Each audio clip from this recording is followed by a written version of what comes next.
నమస్తే అందరికీ. నేను భార్గవ్. తెలంగాణపై ఆంధ్ర పాలకులు విసంజిమ్మిర్రు నిన్న. తెలంగాణకొచ్చి తెలంగాణ గడ్డ మీద నిలబడి మళ్ళీ అదే మాట. ఏం మాట? తెలంగాణ రాష్ట్ర విభజన, ఆ విభజనకు వ్యతిరేకమేమని మాట్లాడుతుండు గానీ, ఆ రోజేదో నోరు జారి మాట్లాడిన నేను తప్పైంది అని చెప్పి తెలంగాణ ప్రజలకు క్షమాపణ చెప్పకుండా మళ్ళీ అదే మాట. రాష్ట్ర విభజన తీరుని నేను వ్యతిరేకిస్తున్నా అని మాట్లాడతారు. ఫస్ట్ మీరు సమాధానం చెప్పాల్సిందేందంటే, గతంలో మీరు మాట్లాడిర్రు. తెలంగాణ దిష్టి తలిగి కోనసీమ కొబ్బరికాయలు, కొబ్బరి చెట్లు ఎండిపోతున్నాయి అని చెప్పి తెలంగాణని అవమానించిర్రు మీరు.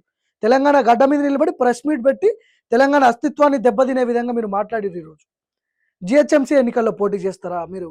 అసెంబ్లీ ఎన్నికల్లో పోటీ చేస్తారా ఇక్కడ? మీరు పోటీ చేసే ముందు అక్కడ ఆంధ్రప్రదేశ్‌లో డిప్యూటీ సీఎంగా ఉన్నటువంటి మీ పదవికి రాజీనామా చేసి తెలంగాణకొచ్చి పోటీ చేయండి. అప్పుడు మీ దమ్మేందో మీరు చూపియండి. తెలంగాణ ప్రజల దమ్మేందో వాళ్ళు చూపిస్తారు. మీకు ఎట్లా ఓట్లేస్తారో, మీరు ఎట్లా ఓట్లు అడుగుతారో అప్పుడు చూపియండి మీ ప్రతాపం. ఎవరిని బెదిరిస్తున్నారు? ఎవరికి వార్నింగ్ ఇస్తున్నారు మీరు అసలు? ఇక్కడ తెలంగాణ, ఆంధ్ర ప్రజలు చాలా సంతోషంగా ఉన్నారు. తెలంగాణలో ఆంధ్ర నుంచి వచ్చినటువంటి వలసవాదులు 70% పీపుల్ ఇక్కడ బతుకుతున్నారు, జీవనం కొనసాగిస్తున్నారు. మేమంతా కలిసే ఉన్నాం. సెటిల్ అయిపోయారు అందరు ఇక్కడ. మీరు ఇప్పుడు వచ్చి తెలంగాణకు వచ్చి ద్వేషాలను, విద్వేషాలను రెచ్చగొడుతున్నారు.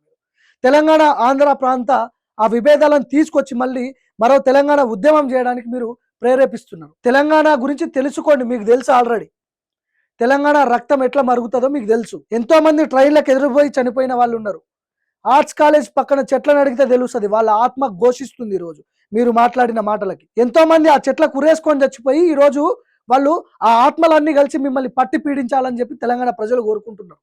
మీరు మాట్లాడిన మాటలకు నిరసనగా తెలంగాణ అనేది ఒక సపరేట్ రాష్ట్రము, ఇదేమైనా పాకిస్తానా అని మాట్లాడరు కదా. ఎస్, ఖచ్చితంగా ఇది సపరేట్ రాష్ట్రమే. మేము అన్ని రాష్ట్రాలతో మమ్మల్ని పోల్చొద్దు. మేము సపరేట్ రాష్ట్రం మాది. ఎందుకంటే ఇక్కడ 1200 మంది చచ్చిపోయారు. ఆంధ్రలో ఎంతమంది చచ్చిపోయారు?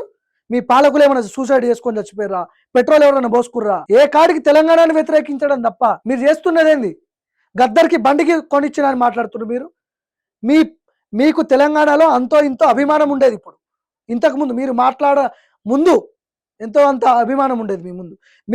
నేను గద్దర్కి బండి కొనిపించిన, పలానా టెంపుల్కి 35 కోట్లు ఇచ్చినారు మీరు ఎప్పుడైతే మాట్లాడారో మీకు ఆయంత అభిమానం కూడా ఇప్పుడు లేకుండా పోయింది. కుడి చేతితో సహాయం చేస్తే ఎడమ చేతికి తెలియొద్దంటారు చాలా మంది. నువ్వు గద్దర్కి కొనిచ్చిన అని చెప్పి నువ్వు చెప్పుకుంటున్నావు. మీ పరువుని మీరే తీసుకున్నారు ఆ స్పీచ్తో. కాబట్టి మీరు తెలంగాణలో పోటీ చేయాలంటే జిహెచ్ఎంసీ ఎన్నికలైనా, అసెంబ్లీ ఎన్నికలైనా మీరు అక్కడ ఉప ముఖ్యమంత్రి పదవికి రాజీనామా చేసి పిఠాపురం ప్రజలకు క్షమాపణ చెప్పి ఇక్కడికి రండి, చూసుకుందాం. మరి ఆంధ్రాలో భయపడలేదు, కోనసీమలో తలకాయలు తీసేస్తా అని చెప్పి అన్నా కూడా నేను భయపడలేదు. నేను భయపడితే రాజకీయాల్లోకి వచ్చేవాడినే కాదు. ఈ డైలాగులన్నీ సినిమాలలో పనిచేస్తాయి. తెలంగాణలో వర్కౌట్ కావు ఇవన్నీ. మీరు మాట్లాడనంత వరకు నిన్న మీ మీద కొంత సాఫ్ట్ కార్న్ ఉండేది. మీరు మాట్లాడి మళ్ళీ మళ్ళీ మళ్ళీ తెలంగాణ ప్రజలు రెచ్చగొడుతున్నారు తప్ప మీరు తెలంగాణకు చేసిందేమీ లేదు. తెలంగాణ సమాజాన్ని, తెలంగాణ అస్తిత్వాన్ని మీరు అవమానిస్తున్నారు. మిమ్మల్ని మీ వెనకాల ఉండి ఎవరెవరు మిమ్మల్ని తెలంగాణలో ఏ పార్టీ బలోపేతం కోసం మిమ్మల్ని ఇక్కడ వాడుకుంటున్నారో తెలంగాణ ప్రజలు గ్రహించారు.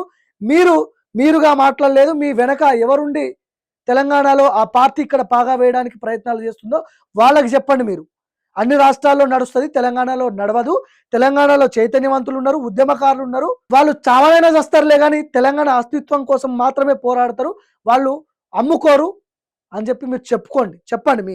మీ బాసులకు చెప్పండి పోయి పైన. సో కాబట్టి తెలంగాణలో మీరు రాజకీయాలు చేయండి. ఏ రాష్ట్రంలోనైనా ఏ పార్టీ అన్నా పోటీ చేసే అధికారం, స్వేచ్ఛకి ఎవరికైనా ఉంటుంది. కానీ మీరు అక్కడ రాజీనామా చేసి ఇక్కడికి రండి. పిఠాపురం ప్రజలకు క్షమాపణ చెప్పి నేను తెలంగాణకే పరిమితం అయితే తెలంగాణలో పోటీ చేస్తా అని చెప్పి రండి. అక్కడ ఉప ఎన్నిక వస్తుంది, అప్పుడు మళ్ళీ మీరు పోటీ చేయండి, చూద్దాం అక్కడ. సో కాబట్టి తెలంగాణ సమాజం మేల్కోవాల్సిన అవసరం ఉంది. మరో ఉద్యమం చేయాల్సిన అవసరం ఉంది. తప్పదిగా చేయి దాటిపోతుంది. ఇక్కడ ఆంధ్రాకు సంబంధించిన పాలకులు మొట్టమొదటిగా వీళ్ళ మీద అలిగేషన్స్ ఎవరెవరి మీద వస్తున్నాయి? చంద్రబాబు నాయుడు, పవన్ కళ్యాణ్ తెలంగాణ అస్తిత్వాన్ని పోగొట్టడానికి, తెలంగాణ మీద ఆధిపత్యం చెలాయించడానికి పవన్ కళ్యాణ్ దింపి అటు బీజేపీ కేంద్ర ప్రభుత్వం కూడా ఈ మహాకూటమిలో భాగంగా వాళ్ళంతా ఇప్పుడు తెలంగాణ మీద పడాలి. 2028 ఎన్నికల్లో వాళ్ళ టార్గెట్ అదే. తెలంగాణ సమాజం మేల్కోవకపోతే మనం ఇన్ని రోజులు కొట్లాడిన తెలంగాణ, ఇంతమంది చచ్చిపోయిన వాళ్ళందరి ఆత్మలు ఈ రోజు వాళ్ళకి అర్థం లేకుండా పోతుంది. కాబట్టి మనం మేల్కోవాల్సిన అవసరం ఉంది. మన మీద దాడికి ప్రయత్నిస్తున్నారు, మనం ఇప్పుడే కళ్ళు తెరవాలి. సో తెలంగాణని కాపాడుకోవాల్సింది మనం మాత్రమే. మన రాష్ట్రాన్ని కొల్లగొట్టడానికి గద్దలు వేచి చూస్తున్నాయి. కాబట్టి మనం మేల్కోవాల్సిన అవసరం ఉంది. చూస్తూనే ఉండండి భార్గవ్ టీవీ. లైక్ చేయండి, సబ్స్క్రైబ్ చేయండి నా వీడియోస్ మీకు రెగ్యులర్గా రావాలంటే.